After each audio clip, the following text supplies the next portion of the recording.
but I don't know if you remember that, but you did. I did not. You did. That wasn't me.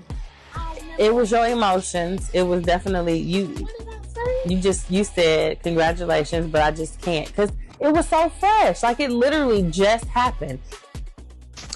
Welcome to Tell the Truth Tisha, where honesty reigns supreme and authenticity is our currency.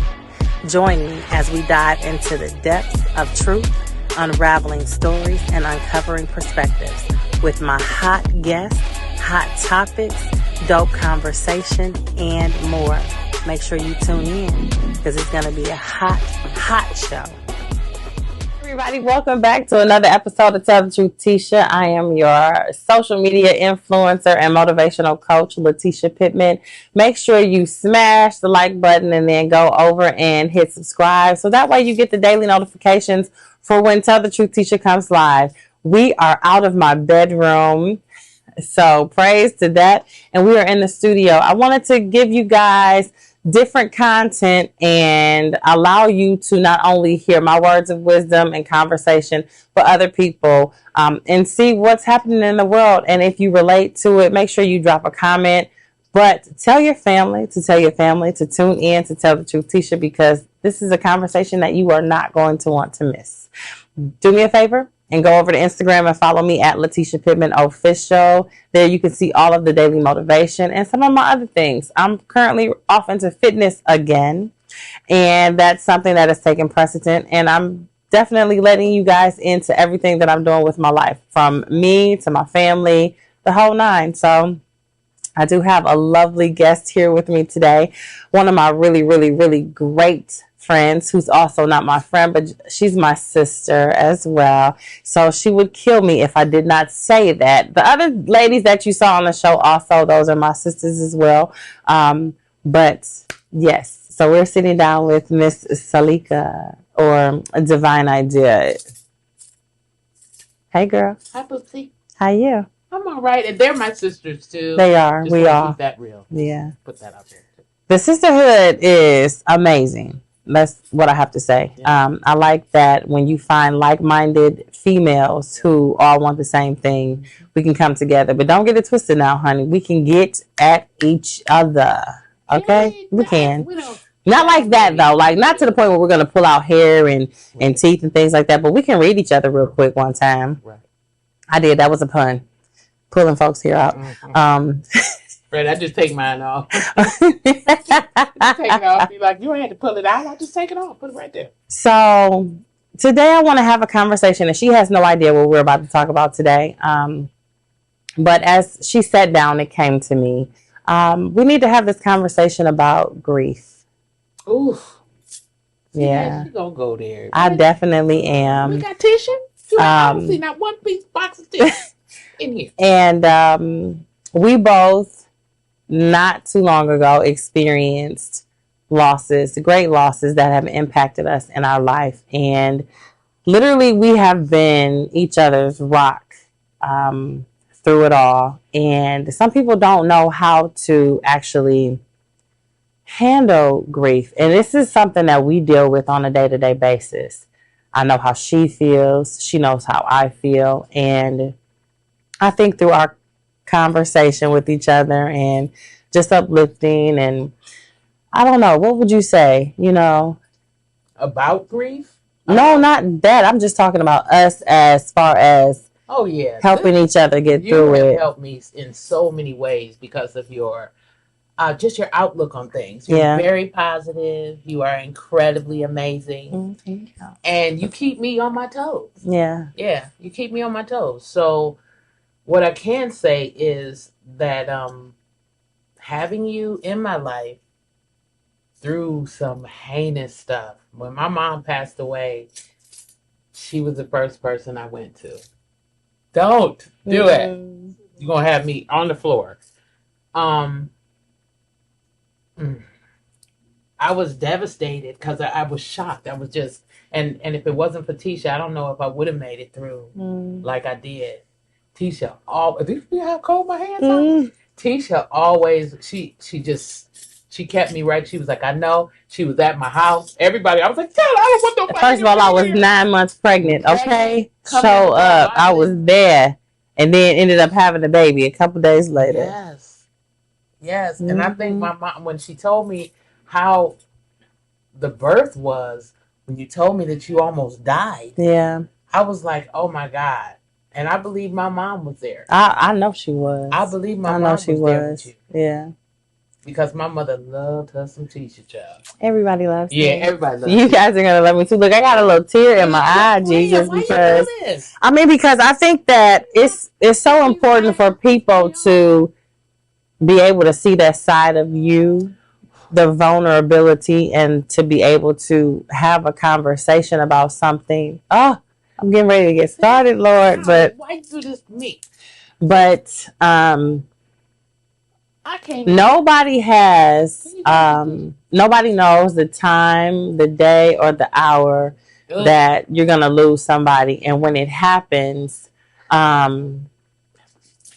it is one of the most devastating things that can ever happen and take place in your life. And having somebody there who isn't probing you and asking those questions, and respecting your time. I was giving birth, and I gave birth 3 days after her mom passed. And I was calling her to let her know, and she didn't answer the phone. And she texted me back, and she told me, she says, I can't do it right now. And she says, congratulations, but I don't know if you remember that, but you did. I did not. You did. That wasn't me. I don't remember. It was your emotions. It was definitely you. What did I say? You said congratulations, but I just can't, because it was so fresh. Like, it literally just happened. Your mom passed on the 10th. I had Jordan on the 13th, on the 13th. I don't remember that. See, that, because you can't count that. I'm not, and I don't hold that against you, because I don't remember. Losing somebody so close to you, like, I literally, before I went and had my daughter, I talked to her mom on that Thursday, and she was like, you didn't have a baby yet? And I'm like, no. And she was like, well, what you waiting for? That was the last conversation that I had with her. She was going to be her babysitter. Yeah, she was. And then when I got the phone call, I was upstairs sleeping. And let me tell y'all, I talk about emotional eating. Even when I was pregnant, I was still battling with emotional eating, because there were so many things happening that have happened to me during the course of my pregnancy that I just kept quiet and I didn't talk about. But he yelled upstairs because she sent a text message to he and I, and he was like, babe, Seleka just texted. She said her mom died. And I'm like, say what? What? That's how I felt. And I called her, and she was like, I know. And I'm bawling my eyes out on the phone, crying and eating fried chicken. And picking pieces off. You know how you get down to the bone? I talk about the rib cage. And I'm just picking the skin off of there and pulling the meat. And because I couldn't believe it. You were eating chicken? I was eating chicken while I'm on the phone with you. Because I was just so like, and then after she lost her mother, I want to say 6 months, not even 6 months later, I lost my grandmother.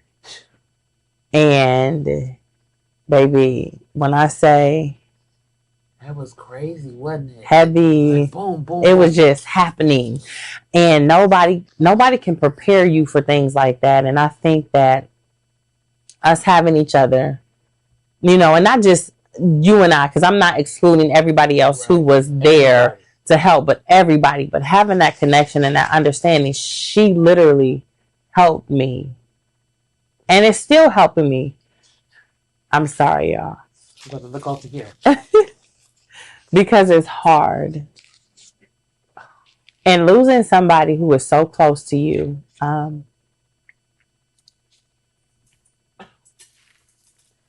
it's the hardest thing ever. It is. It is. It is. It is. It is. It is. Let me say this, though. Let me say this. this process that we've been taught is called death. I just want to tell everybody that it's a lie. And it's not going to make you stop crying. It's not going to make you miss them less. But what I can tell you is that this process that we call death, we've been lied to about what it is. Yeah. Because when you're people that are most folks that I know are believers. Yeah. Most folks. Absolutely. I mean, I don't know too many people that say, there is no God. I know some, but for the most part, most of the folks I know believe in a higher power. Yeah. And we're taught to be absent from the body. It's to be present with the Lord. Hallelujah. To be present with the Lord. It's to be present with Absolutely. the Spirit, the Absolutely. great I am. Absolutely. Okay? So when I think about that, and as I'm looking at my mom on the floor in shock because she looks so peaceful. Yeah. And I'm saying to myself, get up. I'm saying to myself, to her, get up. But I remember having this conversation with my mom probably about 3-4 years ago. Yeah. About what happens when you're there. Because I was laid on the front seat of a car on Lee Road in the 80s, dead for 4 hours. Yeah. But I wasn't dead. Yeah. So I keep telling everybody that you're going to leave this body. The earth is going to reclaim her property. Yeah. But you're not going to die. Yeah. And that's what happens to our loved ones. But we get so caught up in this. Yeah. We caught up in the, hey, Nana. Yeah. Hey, Mommy. Mommy. We caught up in that. Yeah. When you don't realize that deep inside, you could talk to Mom still. She know you're going to dream about it. Yeah, absolutely. Now, tell me about what Jordan found out. Yeah, he absolutely did. My husband just recently. Not the husband, I'm talking about my baby. Yes. So let's talk about that. So my grandfather just recently passed in January, and I was on FaceTime with my grandfather before he passed, and my grandfather was transitioning. And the thing that I held on to was the fact that my grandfather couldn't speak. But when I got on FaceTime with him and my cousin took the phone to him, my grandfather, I told him, I said, I love you very much. And he told me, he says, I love you too.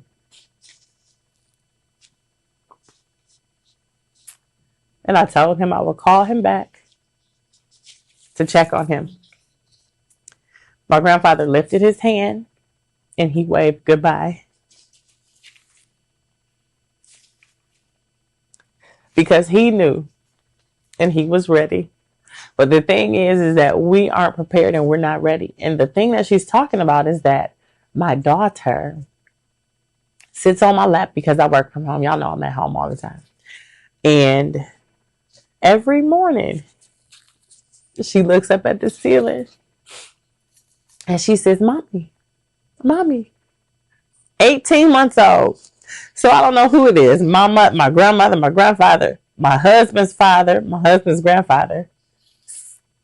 Pamela Lowry. Somebody, Miss Pam, somebody's in that room talking to her and playing with her. And I know so much so because she had a little ball in her hand and she was sitting on the bed and she went to lift and to hand the ball to whoever was playing with her. See? And I'm just like, okay. And so I feel like they don't ever leave you. I think the memory. Child, I did not mean to do this to myself. That's what I know. She did it on purpose. I'm so sorry, y'all, but I need you guys to see that when I say tell the truth, I mean it. You have to tell the truth because I don't think anybody else will give you this type of conversation because they're so worried about what they look like and what they feel like. But my thing is to be able to help somebody because it's not easy. No. It is not an easy thing. And to understand that it's going to take time. My grandmother would always say, it's going to take a day at a time and you're going to get through this. And so we've been getting through it. We've been getting through it. We have. I will say that the only way that I can make it through it is not just the love from the beautiful people that I have in my life. Yeah. husband, you, just people. It's God. Oh, God. Yeah, absolutely. It is Elohim. Yeah. That gets us through. Yeah. And and people say, and I'm not super religious. I'm not a religious person. I don't even classify myself as spiritual. Yeah. I just love the great I am. Yeah. And I know that I would not be able to do any of this without that knowledge. This is what you call the peace. Yeah. That passes all understanding. Oh. I understand. Now you're gonna have me shouting. Okay. We going through all phases on here. Do it that way. Yeah. Yeah, this is that peace. Absolutely. And it's not it's something that you have to strive for. Yeah. And you'll get there. But I just think we're where we are in the universe right now. We're in this is new. Everything is being revealed. It definitely the is. truth is being poured out. Yeah. And I remember hearing the scripture to say, I will pour out my spirit upon all flesh. And that's what I see happening. It's coming out and people, what's that song you sang? Which one? Search Starla? Oh, a shift in the atmosphere. Absolutely. Now, hold on now. We had this conversation. You told me I need to know what you're going to ask because I'm going to need to know what Bible scripture, where'd it come from? I don't know. Where'd you get that from? I don't know. No, what part of the Bible did that come from? Now, see, that's where you're going to trip me up. See, you always got to go there. I just want to know. Okay, I can tell you where it is, but I'll research it and maybe you can flash it across the screen. Absolutely, we'll put that on there. So let me ask you a question. And knowing what you know now and what you've been through, what would you say to somebody who may have recently experienced a loss like that? What would you tell them to encourage them to try to feel a little lighter? To feel a little lighter, the only way you're going to feel lighter is you got to go all the way into God. Yeah. Seriously. Immerse yourself in scriptures, in grandmama's advice, in Miss Johnson at the church. Pick up I don't care if it's the Bible, the Quran, the Bhagavad Gita, the Numa Elish. Pick up something spiritual. Yeah. And dive into it and don't let up. Because you're not going to make it without that. Yeah. You have to do it that way. Grief is so strong. I mean, it's a strong, strong pull. And it can take you out. Oh, if you let it now. Yeah. If you let it. I have family members that committed suicide because of grief. Just can't. Grief and depression and allowing that to fill your head up instead of fill yourself so full of God good that there's no room for no grief to take hold and take root. You know what I mean? Yeah, absolutely. So that would be my advice. Go as spiritual as you can. I don't care how corny you think it is or how much you think people are going to talk about. Oh, here she go with that. Whatever, just do it because you'll feel better. Yeah, and then to understand that there's going to be different stages that you're going to go through because there's going to be something that's going to happen, that's going to come up, that's going to present itself, that's going to make you think about that person that you lost and how you smells. I swear, I know my grandfather and my grandmother are coming around because I smell cologne out of nowhere, perfume out of nowhere, and I'm just like, wait a minute, what is that? Something, a gush of cold air, and I believe what you want or think, whatever, but it's different stages that you're going to go through and that you're going to experience in your life, and nobody can tell you when you should stop feeling the way that you feel. Just know that every day it's going to at least get just a little bit easier. But when the moment happens, allow it to happen because you're allowed to be in that moment because, those memories are so real. Yeah, absolutely. Like it may have just happened yesterday. You might want to pick up the phone and call. I have those moments where I'm like, I want to pick up the phone and call. I still have my grandmother's voicemails and I listen to her voicemails. I haven't because I didn't want to put myself in a place where I would just be soaking. And so I got up the nerve the other day and I listened to it. And let me tell you what I did. Because now I don't know if you guys have an iPhone, but you can feel the vibration of when people are speaking on the phone. And so I took my hand and I put it on the speaker part so that way I could feel her voice. I could still have that feeling of her. And it's going to be things that are going to, just to show up for you, but you just have to know how to, handle it. Nobody can tell you what, when, how, or where, or what to do. They can provide you with some advice, but grieve how you see fit to, and allow yourself to know that even if it happened 30 years ago, you still have the opportunity to do, to grieve. I don't know. What would you say? Yeah. The same, but I want to say grieve responsibly. Yes. Because I've seen people grieve wrongly. Yeah. Drinking too much. Yeah. Promiscuity. Oh, yeah. Going out, just whoever, just do anything to numb the pain. Oh, yeah. Just drugs. Yeah. And you get yourself in a monkey mess. Yeah. Okay, not a monkey mess. A monkey mess. Maybe. You can get yourself in trouble. I know people who contracted HIV after not dealing with grief properly. Mm-hmm. If you cannot handle it, and if you're not the person to get your, go to get scriptures or go to the pastor or go to Mama Nim, if you're not one of them, go get help. Yeah, yeah. Seek help. Get a therapist. And absolutely, 100%, hands down, if you feel some type of way, suicidal, emotional, out of control, there are resources for people that can help you to cope with what you're going through and what you are experiencing. Mm-hmm.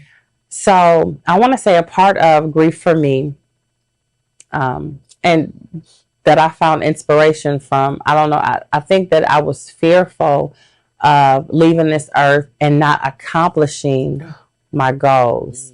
And so I was inspired and motivated to go back to school. And I went back to school and proud. Yeah, but we'll talk about that on another time. But I drew inspiration from that because I didn't want to leave this earth without having to be able to say, like, I did. Like, it's almost like completing a resume. Like, when you leave here, what is your resume going to say about you? What is your, what did you accomplish? And so I think I took that away from them passing, is that they lived a full life. And what we see today are people are literally not making it. They're leaving up out of here at young, and the ages are getting younger and younger. And so I don't know. I just feel like I don't want to squander my life by just letting life happen. I want to actually start living versus working to die. How long did it take you to get there, though? Would you say 20 years ago you felt the same way? I didn't, because I felt like, I had time. I had time and I could do, but having kids young also makes you have a different outlook on life, But then that passing and also having kids, and then you're like, oh, I'm crossing over into this new phase of my life, and I'm seeing people my age literally leave up out of here. Wait a minute. With the kids on the earth. With the kids on earth. Wait a minute. So, that just kind of brought things back to perspective for me. And I'm like, right, I need to do something, This is a good example for your girl. Absolutely. 100%, hands down. Hands down. Yeah. So, mommy don't quit. Yeah. So, guys, got a question to ask her because, we can't have a Tell the Truth Tisha without asking a question of something. What are you doing that the people can? Because I want to hold your feet to the fire. I always do this. Always. I always have to hold somebody accountable for something. But outside of you being a great person to talk to and to provide inspiration and motivation, what's something that you desire that you're going to bring to life and give birth to? Well, so I have a company that I started 2 years ago, right after the pandemic.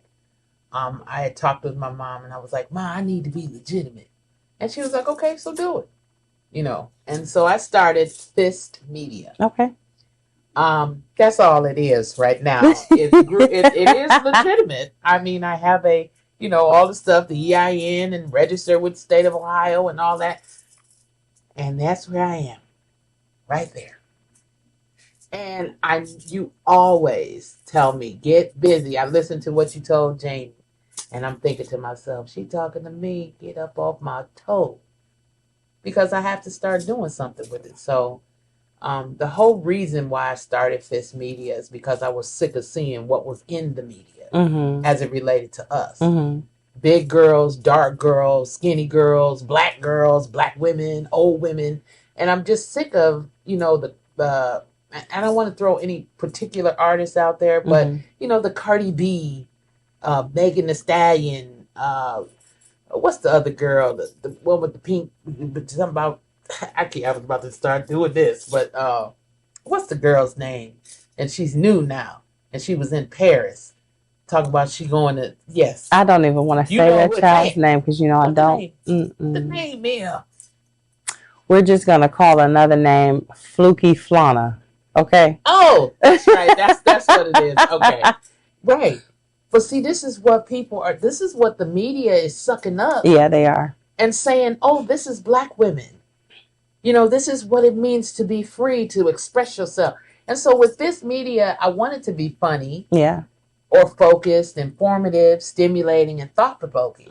And I wanted that to be the kind of media. And the reason why I call it Media Group is because I wanted to get a bunch of folk that wanted that same mentality.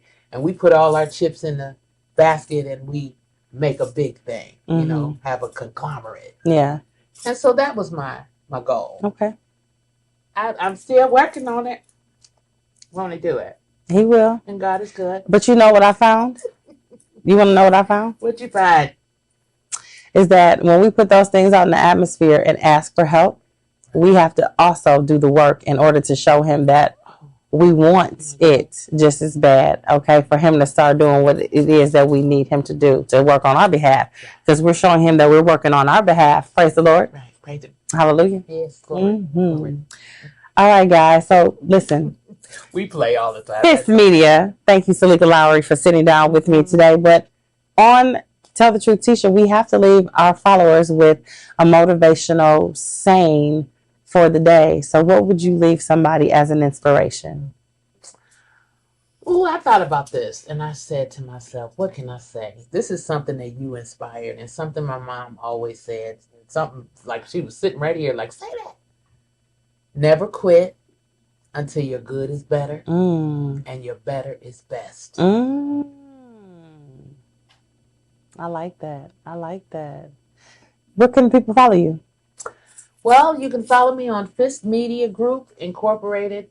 No, what is it? Fist Media 1 on Instagram. For right now, anyway. Or you can come to Stereo and follow me on the Divine Idea at Stereo. Thank you. Thank you. All right, everybody. Listen, don't forget to smash that like button at the bottom and then subscribe to the channel. Subscribe to Tell the Truth Tisha and make sure you tell your friends and family to follow, like, and share. Follow Fist Media at 1. Fist Media 1. Fist Media 1 at Instagram. Make sure y'all follow her, patronize, and help give her some support and encouragement to come out with this media platform, because we are all about uplifting, pushing, promoting, and helping people reach their ultimate goals. Don't forget, you are the most important person in your life. There is no one more important than you are in this actual moment. Don't forget to smile at somebody, because you never know if your smile is the thing that that person may need to help them get through their day. Smiling is infectious and contagious, and you never know who it might help. And if you are harping on the things that you did not get the opportunity to do yesterday, don't harp on them, because today has presented itself a brand new day. So if you're seeing this video, get up and get it done, because the only person standing in the way of getting it done is who? You. All right, everybody, make sure you follow me on Instagram at Letitia Pittman Official for more of your Tell the Truth Tisha daily motivational quotes. I will see you on the next episode. Bye. Bye.